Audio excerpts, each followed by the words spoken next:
One of the most powerful TV shows I've seen recently is Unbelievable on Netflix. It's an incredible story, superbly acted, and with a gentle and unique score by Will Bates. And I'm very excited to have composer Will Bates on Composer Talks with White Bear PR. Welcome, Will.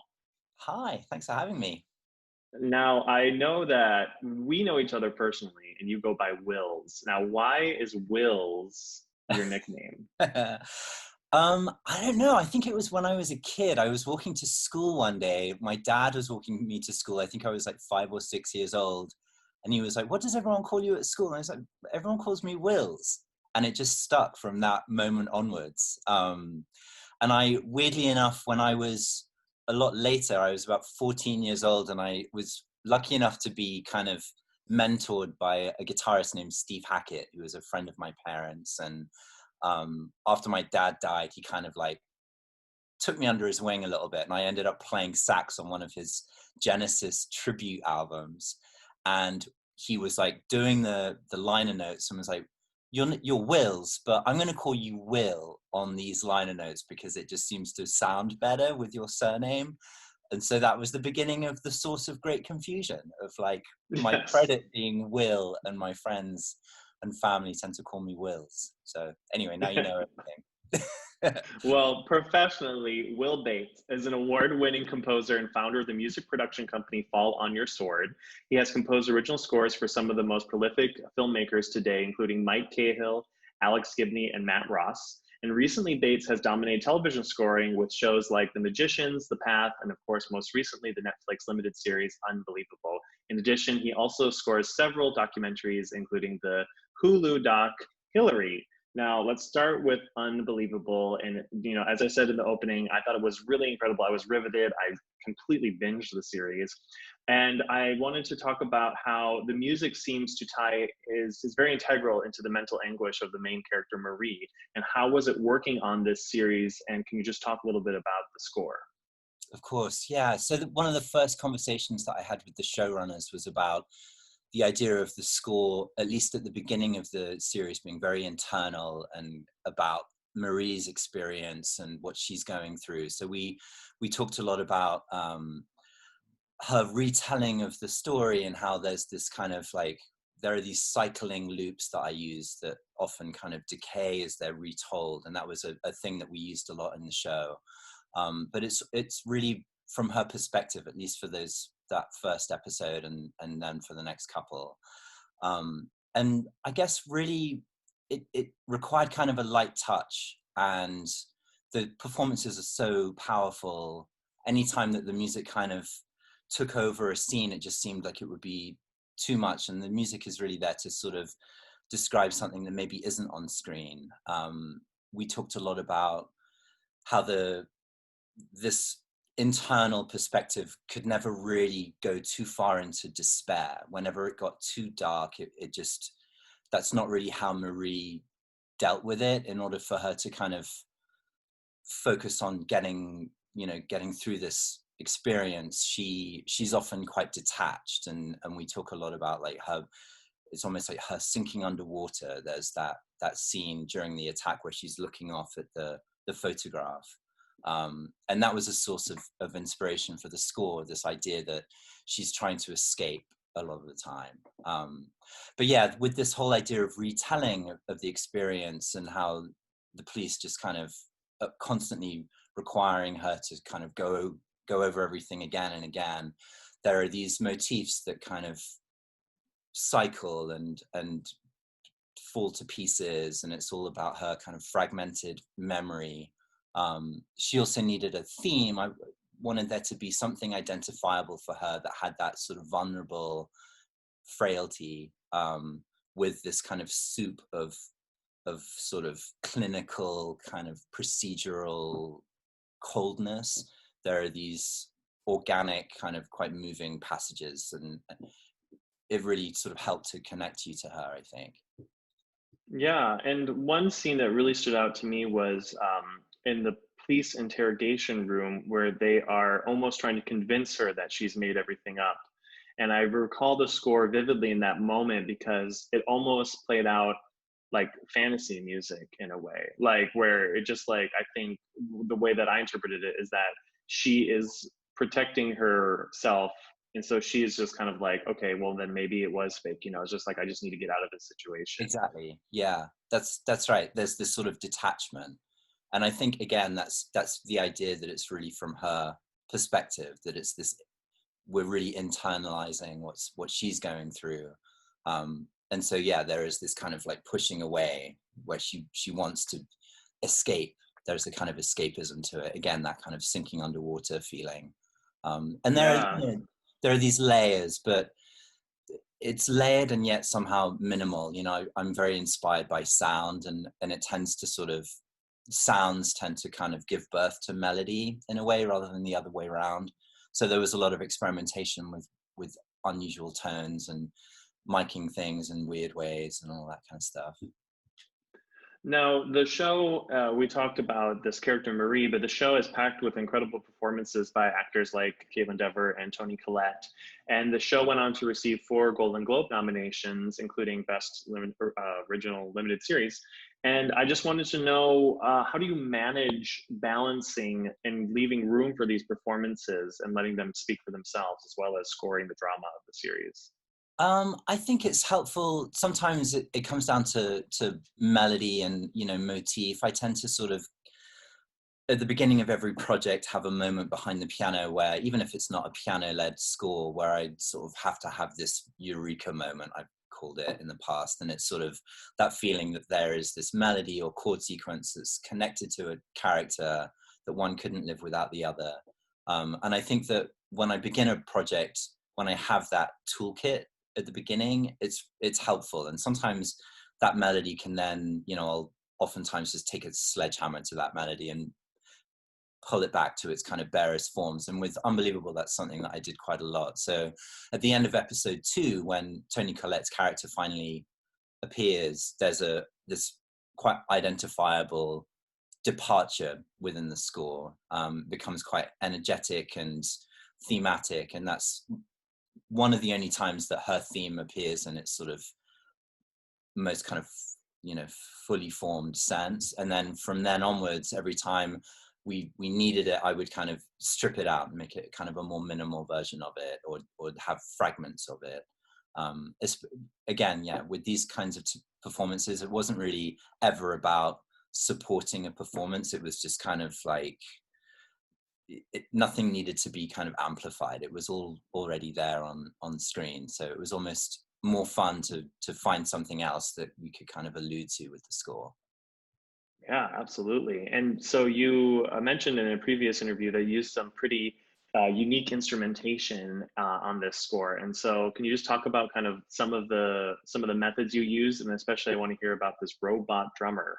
Oh yeah, the robot drummer. Well, we wanted to. There are a few scenes where we did need that kind of procedural piece kind of music, and rather than doing this sort of conventional, you know, bubbling synth thing, we wanted to try something that was more organic. So I kind of pitched this idea that I would use just like have very, very unusual human sounding percussion. So I called my friend Matthias Kunzli, who's this fantastic percussionist who collects all sorts of weird instruments that you can strike. Some of it seems like stuff that belongs in the trash.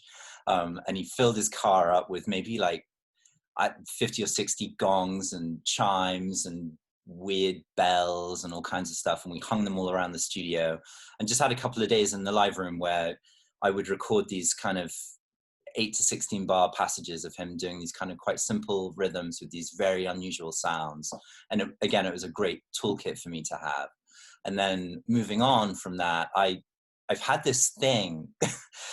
The robot drummer is what we call it, but it's made by a Polish company called Polyend, I think they're called. And there are these little MIDI triggers, and you can send MIDI information to it, and it's like looks like a sort of a mallet, and a little wooden striker comes out every time you hit the key, and it's velocity sensitive. So I put these things on some of these objects and made these like unplayable by human beings kind of rhythms, like really fast, and then would mute and unmute the resonance of the object to kind of give it a little bit more of a human feel. So it was always like this constant idea of this sort of like rigid, uniform structure, but somehow manipulated by human telling, you know, like a bit like how Marie is the sort of the manipulator to some extent of this story, and yet there's this kind of clinical kind of undercurrent that's created by the police and everything that she's gone through. So yeah, you know, I always love things that kind of juxtapose with one another like that. So there are also, you know, I used the mellotron, I used an upright piano, but I'm picking the keys with my fingers, and prepared pianos, weird bowed vibes, some woodwinds, you know, lots of Yeah. stuff. I feel like a common phrase I hear a lot of composers say when working in television is that they get the direction, I want to hear something that I've never heard before on Oh, another yeah. TV show. But I feel like you're actually accomplishing that impossible task by You utilizing robots into your army of your arsenal of Right. sounds. The robots finally getting used. Honestly, I bought those thinking like, oh, this is going to be great. I'm going to use them on everything. And I never use them on. We bring them out. We do these great parties at the studio at Fall on Your Sword. And I have the robot drummer is always set up in the live room, just playing a like a break beat, because it's weird, like standing in a room where there's a ghost drummer playing. But honestly, other than the parties, and unbelievable, it's the only time I've ever used this thing. So it's nice to kind of wheel these toys out. But you're right, I feel like composers, we're always searching for some new sound. It's like, it's the blessing and the curse of the job, you know, trying to find that Mhm. thing that no one's heard before. Yeah, well, that's part of your artistry, you know. I feel like that film or television composers have to really dive into unique sounds and methods and techniques and all that sort of stuff to kind of make traditional instruments sound different and whatnot. And that's kind of now the new artistry of it, you know, like It seems to being be. able to play violin out of conservatory is amazing, but is it so useful in this kind of context of like people always saying, okay, well, I know what a violin sounds like, but can you make it sound like something else? And being like, Totally. Yeah. The sax clearly gets to sit in the back of the studio and doesn't get pulled out very often. Same. oh, except at parties. Except at parties. Yeah, that'll drive everyone away. Anyway. Well, you mentioned Fall on Your Sword, so let's just jump into that because I love to learn about it. I mean, Fall on Your Sword has had so many iterations throughout the year, from a band to composing entity to a music production house. Can you just kind of talk about the dawn of Fall on Your Sword and where it's at now? Totally. So it really began as kind of a video art collective. I made these viral videos, the most famous of which is this William Shatner video, Shatner of the Mount. And it kind of became a bit of a viral sensation. I found myself playing at science fiction shows and conventions and whatnot. And a band was formed around it. And I guess going backwards for a second, I've always wanted to be a film composer ever since I was a kid. It's just something that I think I was 6 years old and discovered that John Williams was responsible for all of these pieces of music, and it just blew my mind. So in my early 20s, I rather naively thought that scoring commercials would be a route into scoring movies. And of course, the two worlds exist very much in parallel, and they tend not to cross over very often. But it was a way that I learned very early on how to score to picture. And I became a composer in-house at a place in New York City, was there for a while, and found myself just kind of moonlighting. At night, I would do these indie films, a few of which went to Sundance, and then during the day, I would be back doing the commercials. And I was always kind of frustrated how these two things would never really collide. So I left that place and started my own company with my partner, Lucy Alpo, who I met at that place, my business partner, I should say. And we started Fall on Your Sword with this idea that it would kind of encourage cross-pollination. So if someone makes that advertising campaign and then he or she goes off and makes a TV show, that they would bring us along to be the composers for that as well. So I continued to do commercials, and then gradually got more and more into film and TV, and the Lucy kind of takes care of the commercial side of the company now. We have composers that do that. Occasionally I get wheeled out of retirement to do the odd ad, but generally I'm busy doing the other stuff, the TV and the film.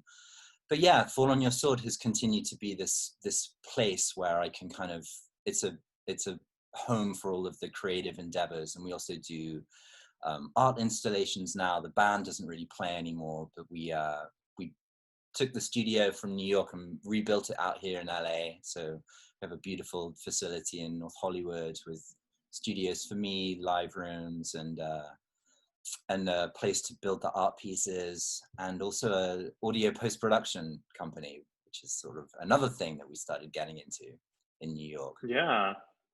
Now, Yeah. you mentioned that it was originally New York and now it's in LA. Can you talk a little bit about the different scenes that are happening in New York and LA from your perspective, and maybe some misconceptions or surprises that LA offered when you finally moved here? Sure. I mean, I guess for me, I really, the indie film thing was so helpful for me. There's a real community there for that kind of stuff, especially this is like early 2000s when I first started scoring independent film. And there was that whole mumblecore scene that I kind of latched onto. Everyone, of course, is now moved out here. And I think up to a point, it just seemed like I was doing a lot of the same kind of work. And I found myself in the wrong town a few times in New York, where it would look like I was going to get the gig, especially in television, and suddenly it would go to the person who was living in LA, and it seems odd in this kind of modern world, and actually living through this pandemic, maybe this is now going to change a little bit, but it seemed very strange at the time that showrunners and producers would really require the composer to be in the same city as post-production as where it was actually taking place. And of course, as soon as I did finally make the move to LA, sure enough, things did change almost immediately. That's actually when I started working on The Path, was when I moved to LA. And like I said, maybe that's going to be different now with everyone working remotely and not requiring quite as much FaceTime. We'll see. But I was doing a lot of documentaries. I think New York is an incredible place for that. I do think that, again, that's maybe changing as well, and there's more docs being made in LA and across the country. But in the early thousands, in like 2003 to 2010, when I was really kind of starting out working with Alex Gibney and everyone at Jigsaw, it seemed like that was where you needed to be to do that kind of work. And again, I think that's changing.